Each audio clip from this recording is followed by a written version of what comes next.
and our percent positive test is at its lowest level since October. And thankfully, we are now seeing deaths continue to decline. This data is very clear. Every metric on the COVID-19 pandemic is headed in the right direction. We have made significant progress without a statewide mask mandate. The people of Georgia did this without shutting down restaurants or bars or closing churches or houses of worship. Georgians stepped up and did the right thing.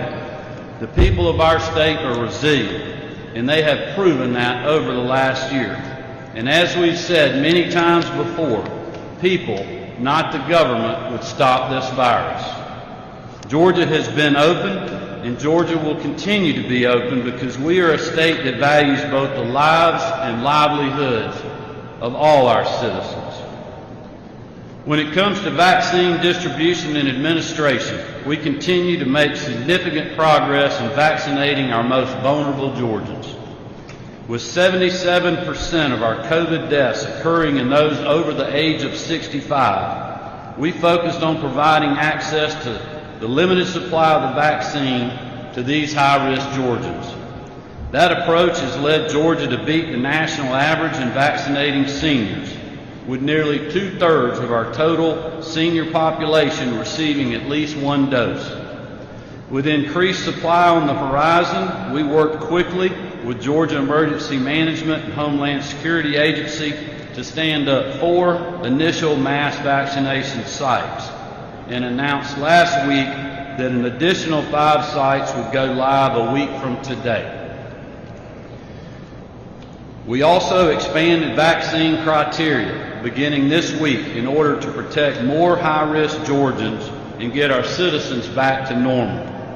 To ensure that we stay ahead of the increasing vaccine supply and any lagging demand among currently eligible Georgians, on March 15th, we will be expanding vaccination criteria further to include all Georgians over the age of 55 and those with high-risk conditions defined by the CDC.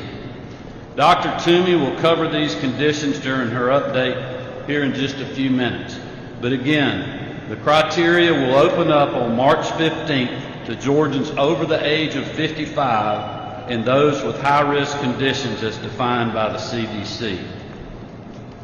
Adding these additional high-risk Georgians will mean that vaccination will be available to categories that have accounted for 92% of our deaths due to COVID-19 in Georgia. As we have from the beginning, we will protect the most vulnerable to severe illness, hospitalization, or death, and enable Georgians to get back to normal. Provided we continue to see increasing vaccine supply, it is our intent to open up vaccination to all adults the first part of next month. For everyone currently eligible, I want to urge you to please make your appointment as soon as possible. The Department of Public Health's website has a vaccine provider locator tool, as well as a scheduling website for public health districts at dph.georgia.gov. You can also register for the soon-to-be 9 state-operated mass vaccination sites at myvaccinegeorgia.com. And with well over 2,000 private providers, including Kroger, Publix, Walmart, Ingles, Walgreens, CVS, and others, we will continue to encourage all eligible Georgians not to wait to get their dose. This vaccine, as we've said many times, it is safe, it's effective, and is our ticket back to normal. The more Georgians who choose to roll up their sleeve, the quicker we will get to that point. Over the weekend, following her second vaccine dose, I was able to give my mom a long-deserved, long-overdue hug for the first time in over a year. It was a reminder of what we all have ahead of us as we continue to move through this process and get us back to a normal way of life. I am convinced that we will get there. I'm convinced that we're going to get there sooner rather than later if we continue to get shots in arms, and if we continue to do all the things that have gotten us here over this past year. Thank you very much, and with that, I'll turn it over to Dr. Toomey for her update.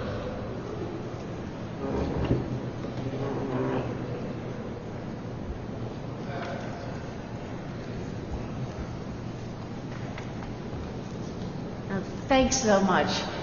It's really good to be here today to talk about the exciting things that are happening in the vaccination program, and that we are opening up to additional eligibility individuals, as the governor said, over age 55, but also those adults 16 up through adulthood who have multiple health conditions that may put them at risk for complications of COVID. And this is something that was very, very important, I think, for us to do, is we've taken an approach of trying to prevent as many deaths and as many hospitalizations as possible in the way we've rolled out this vaccine.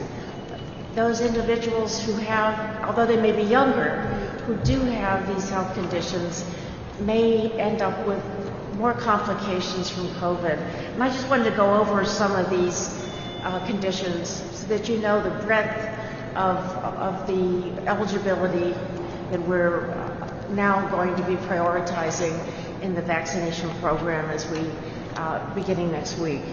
So asthma, particularly severe asthma, all cancer and those who are being treated for cancer, cerebrovascular disease, so that's that affects the blood vessels in your brain and blood supply to the brain, so that you may you've had a stroke or some other neurologic problem, and neurological conditions such as ALS, chronic kidney disease, chronic obstructive pulmonary disease or other lung diseases, cystic fibrosis, multiple sclerosis, diabetes, hypertension or high blood pressure, and other heart conditions, including heart failure, coronary artery disease, cardiomyopathies. These are all things that affect the heart, but also can lead to complications from COVID.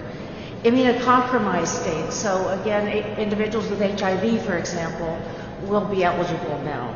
Liver disease, neurological conditions such as dementia, Alzheimer's, again, at higher risk for complications. Overweight and obesity, that is one of the greatest risk factors in childhood as well as adulthood for complications of COVID. Pulmonary fibrosis or lung scarring, those could be caused by any number of factors. Sickle cell disease, which affects a large number of people here in Georgia. And thalassemia, another type of blood disorder. So you see, it's very broad. The breadth of now eligibility has really grown considerably, and I think many Georgians, 16 through adulthood, now will be eligible, and I think that's a very positive development for us. I think that it will be very important to continue to reinforce the eligibility, but also to remind everyone that although Pfizer can be used for individuals 16 and 17, so those are both those with developmental disabilities as well as some of these other conditions, Pfizer is not available at every vaccination site. And so if you were trying, either a parent with a child who needs to be vaccinated, or you yourself need to be vaccinated, or vaccinate a family member of that age, it's important that you register ahead of time and look on our website, where we will list those sites that have exclusively the Pfizer vaccine or have it available, so you can be sure to get vaccinated with the right vaccine. And all of our sites that GEMA is currently operating exclusively use the Pfizer vaccine. I also wanted to just talk very briefly about the really important partnerships that we've been able to develop. We've been working with Walgreens to partner to be able to increase vaccination for people living with intellectual disabilities and their caregivers. And Walgreens has stepped up to the plate to be able to help us with these vaccinations, because Many of these young people may feel uncomfortable in some of the other vaccination settings. And we're actually piloting over the next 2 weeks throughout Georgia to encourage these clients to go to a Walgreens site and to really have that special TLC for that vaccination program. We're going to have one open in Athens and a number of other special locations. We again will post these on our website so that you'll know. We are also, even as we're moving into these other categories, are continuing our partnership with the areas on aging and the aging advocates who are helping us with a remarkable number of individuals that we were not able to make an appointment or were not able to be transported without assistance to our sites. That will continue, and that partnership, which was only developed in the last several weeks because of the need to identify these individuals at risk and be able to transport them, has already paid remarkable dividends and will continue to do so as we think about moving in even on beyond COVID and for next year's flu season, for example. And in many cases, the AAAs had not even known the health directors and vice versa. And so now we have established a very effective collaboration throughout. This is all over the state, not just here in Atlanta, that will allow us to do our work better. I think the final thing I just wanted to say is that we continue to monitor very closely the variants that are actually, we see a considerable number of variants throughout the state, and particularly the UK variant. We now have 3 of the 7 variants, and even though we will be talking without a microphone, we are going to continue to wear a mask. So anyways, hey, thank you, everybody. Yeah, everybody wants to know.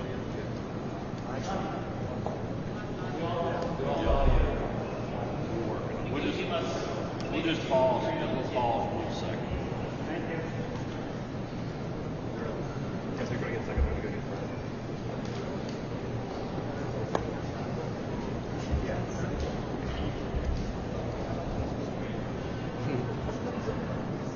Well, that hasn't happened. How many of these have we done?